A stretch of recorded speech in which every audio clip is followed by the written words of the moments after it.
Hey everyone, welcome to episode 7.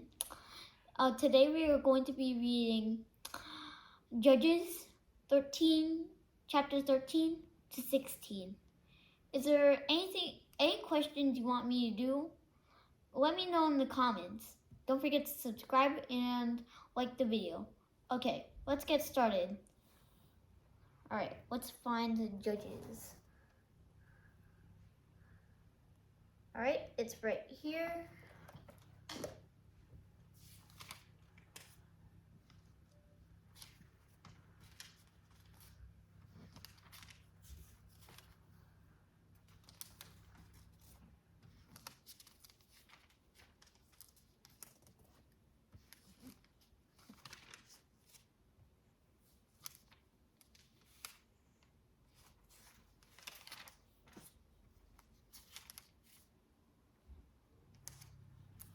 Here it is.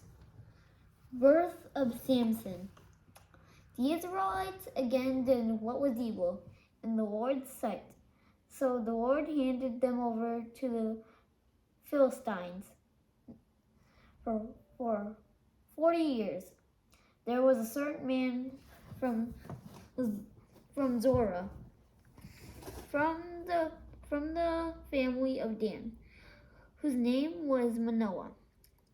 His wife was unable to conceive and had no children. The angel of the Lord appeared to the woman and said to her, "Is it true that you are unable to conceive and had no children? But you will conceive and give birth to a son. Now please be careful not to drink wine or beer, or to eat anything unclean, for indeed you will conceive and give birth to a son.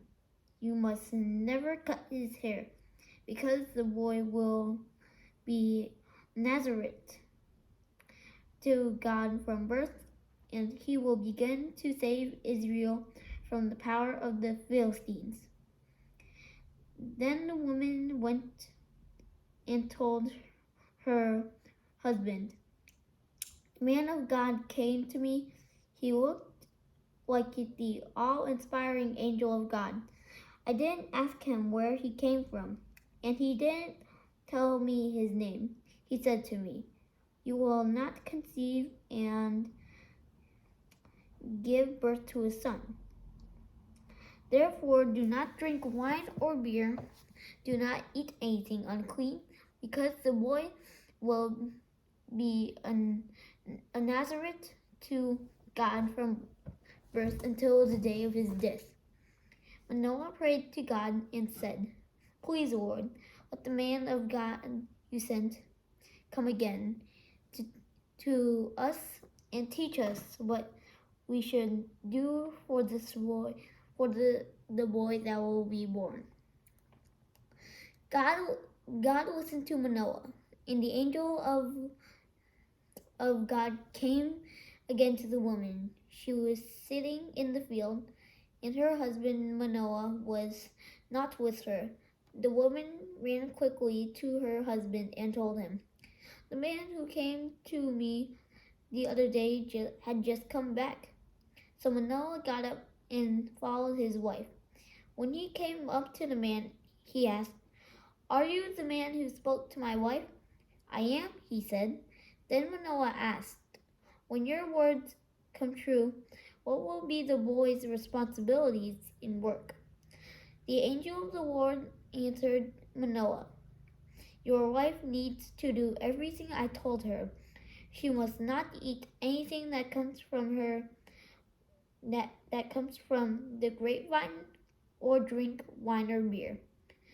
And she must not eat anything unclean. Your wife must do everything I have commanded her. Please stay here,' Manoah told him, 'and we will prepare a young goat for you.' The angel of the Lord said to him, 'If I stay, I won't eat your food. But if you want to prepare a burnt offering, offer it to the Lord.' And Manoah did not know he was the angel of the Lord. Then Manoah said to him, What is your name, so that we may honor you when your words come true? Why do you ask my name? The angel of the Lord asked him. Since it is beyond understanding, Manoah took a young goat and a grain offering and offered them on a rock to the Lord, who did something miraculous while Manoah and his wife were watching. When the flame went up the altar to the sky, the angel of the Lord went up in its flame. When Manoah and his wife saw this, they fell. When Manoah and his wife saw this, they fell face down on the ground. The angel of the Lord did not appear again to Manoah and his wife. Then Manoah realized that it was the wife. Then Manoah realized that it was the angel of the Lord. "We're certainly going to die," he said to his wife, "because we have seen God." But his wife said to him, If the Lord had intended to kill us, he wouldn't have accepted the burnt offering of the grain offering from us. And he would not have shown us all these things or spoken to us like this. So the woman gave birth to a son and named him Samson. The boy grew, and the Lord blessed him. Then the Holy Spirit of the Lord began to stir him in the camp of Dan between Zorah and Eshtaol. Chapter 14. Samson's Riddle. Samson went down to Timnah and saw a young Philistine woman there. He went back and told his father and his mother, "I have seen a young Philistine woman in Timnah. Now, her for me as a wife." But his father and mother said to him, Can't you find the young woman among your relatives or among any of our people? Must you go to the uncircumcised Philistines for a wife?" But Samson told his father, Get her for me. She's right. She's the right one for me. Now his father and mother did not know this was from the Lord, who wanted the Philistines to provide an opportunity for a confrontation. At that time, the Philistines were ruling Israel. Samson went down to Timnah with his father and mother, and came to the vineyards of Timnah. Suddenly a young lion came roaring at him. The Spirit of the Lord came powerfully on him, and he tore the lion apart with his bare hands, as he might have torn a young goat. But he did not tell his father and mother what he had done. Then he went and spoke to the woman, because she seemed right to Samson. After some time, when he had returned to marry her, he left the road to see the lion's carcass, and there was a swarm of bees with honey in the carcass. He scooped some honey into his hand and ate it. As he went along, when he came to his father and mother, He gave some to them, and they ate it. But he did not tell them that he had scooped the honey from the wine's caress. His father went to visit the woman, and Samson prepared a feast. There was young men were accused accustomed to do. When the Philistines saw him, they brought 30 men to accompany him. "Let me tell you a riddle," Samson said to them. If you can explain it to me during the 7 days of the feast and figure it out, I will give you 30 linen garments and 30 changes of clothes. But if you can't explain it to me, you must give me 30 linen garments and 30 changes of clothes. Tell us your riddle, they replied. Let's hear it. So he said to them, out of the eater came something to eat, and out of the strong came something sweet. After 3 days, they were unable to explain the riddle. On the 4th day, they said to Samson's wife, "Persuade your husband to explain the riddle to us, or we will burn you and your father's family to death. Did you even invite us here to rob us?" So Samson's wife came to him, weeping, and said, "You hate me and don't love me. You haven't told you told my people the riddle, but haven't explained it to me." "Look," he said, "I haven't explained it to my father or mother, so why should I explain it to you?"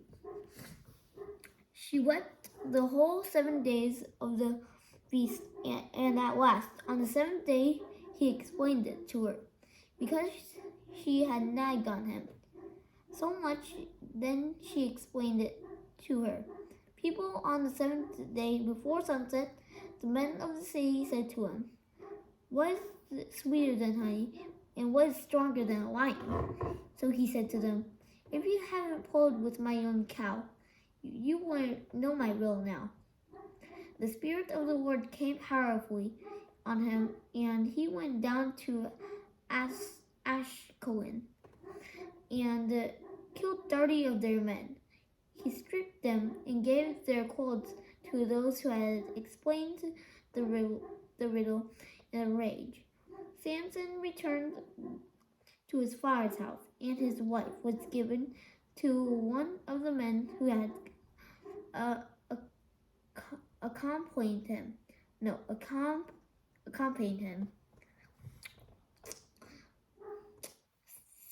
Chapter 15, Samson's Revenge. Later on, during the wheat harvest, Samson took a young goat as a gift and visited his wife. I want to go to my wife in her room," he said, but her father would not let him enter. "I was sure you hated her," her father said, "so I gave her to one of the men who accompanied you. Isn't her younger sister more beautiful than she is? Why not take her instead?" Samson said to them, "This time I will be blameless when I harm the Philistines." So he went out and caught 300 foxes. He took torches and turned the foxes tail to tail, and put a torch between each pair of tails. Then he ignited the torches and released the foxes into the standing grain of the Philistines. He burned the piles of grain and the standing grain, as well as the vineyards and olive groves. Then the Philistines asked, "Who did this?" They were told it was Samson, the Timnite's son-in-law. Because he took Samson's wife and gave her to his companion, So the Philistines went to her and her father and burned them to death. Then Samson told them, "Because you did this, I swear I won't rest until I have taken vengeance on you." He tore them limb from limb, and then went down and stayed in the cave at the rock of Eden. The Philistines went up, camped in Judah, and raided Lehi. So the men of Judah said, "Why have you attacked us?" They replied, "We have come to tie Samson up and pay him back for what he did to us." Then 3,000 men of Judah went to the cave at the rock of Etam, and they asked Samson, "Don't you realize that the Philistines rule us? And what have you done to us?" "I have done to them what they did to me," he answered. They said to him, "We've come to tie you up and hand you over to the Philistines." Then Samson told them, "Swear to me that you yourselves won't kill me." "No," they said, "we won't kill you, but we will tie you up securely and hand you over to them." So they tied him up with 2 new ropes and led him away from the rock. When he came to Lehi, the Philistines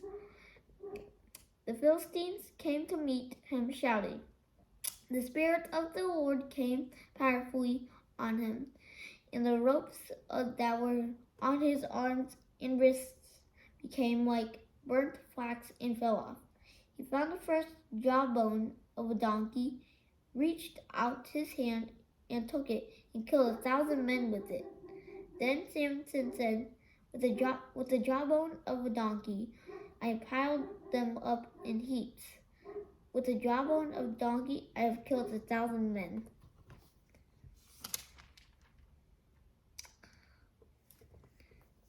When he finished speaking, he threw away the jawbone and named that place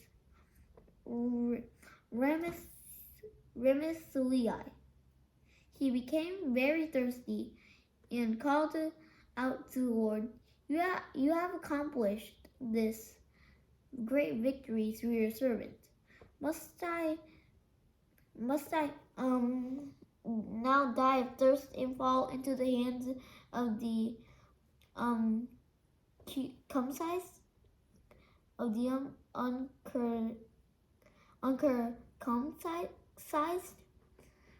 So God split a hollow place in the ground at Lehi, and water came out of it. After Samson drank, his strength returned and he revived. That is why he named it En-Hakkore, which is still in Lehi today, and he judged Israel 20 years in the days of the Philistines. It's time to read the reflection. All right. The grace of a second chance. Judges 13, chapter 13 to 16. He was fine and attentive, the kind of guy who would hear a fleeting desire expressed and make it come to pass. He seemed near perfect, except past hurts and danger led him to a place where he wanted no part of God, none that would lead him down a dangerous path and threaten him to drag me with it. I get Samson. We celebrate with his parents. His previously barren mother conceived a child destined to be judge who would deliver his people from the Philistines. She committed him to a lifelong Nazarite vow, declaring that he would abstain from the fruit of the vine and unclean things, promising that he would never cut his hair, for in it would be his supernatural strength. We marvel at his strength, wit, and fortitude, creating riddles, killing a lion and men with his bare hands, slaying 1,000 men with the jawbone of a donkey. But then he shake our hands. He shake our heads at his failure with women. The timid woman, the prostitute, Delilah, she deceived you 2 times. How could you fall for that? Haven't we also been deceived repeatedly, if not by a person, most often by our own selfish desires? Delilah didn't really deceive him. There were glimpses along the way of Samson's proclivity to play with fire, succumbing to his own wishes and pride above his commitment to God. He was aware that jawbone came from a dead and thus unclean animal. The honey he ate came from the carcass of the lion he killed, also an unclean animal. The women he has attracted to were from the enemy's camp. Something was bound to happen. What breaks our heart and probably frightens us if we were honest is that the something was so tragic, so harsh. The great Samson was blinded, bound, and enslaved, and finally crushed. That is exactly what sin does. That is also where God's grace appears. Samson was not immediately killed. That's grace. His hair grew back with it, a portion of strength, grace, what he was supposed to do in life. God allowed him to do it in death. Grace, the grace of a second chance.